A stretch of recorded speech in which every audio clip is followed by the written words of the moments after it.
Okay geng, Assalamualaikum.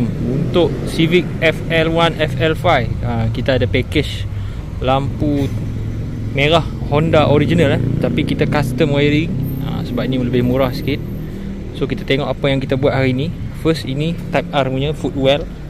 Dia ada bawah seat.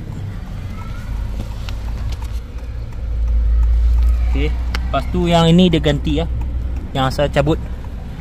Okay, lepas tu kita buat dia dengan door handle merah original Honda.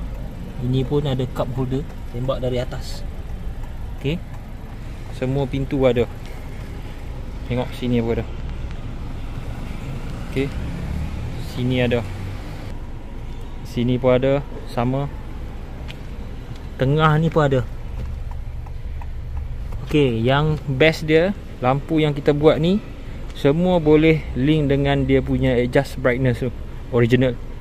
Sebab kita guna wiring yang original. Lagi dia buat dengan kita cermin Mugen biru. Ini original Japan Mugen Japan. So tengok, aku adjust brightness.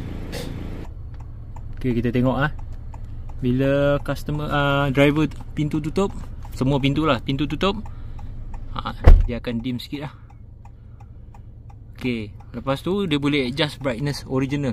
Semua point lampu yang merah ni. Cuba bit. Sekarang kita paling maksimum. Kalau kita rendahkan lagi.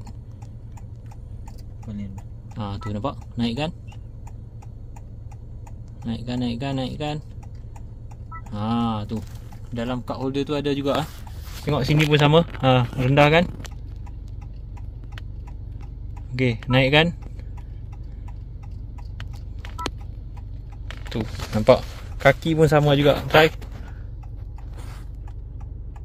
Tu, nampak?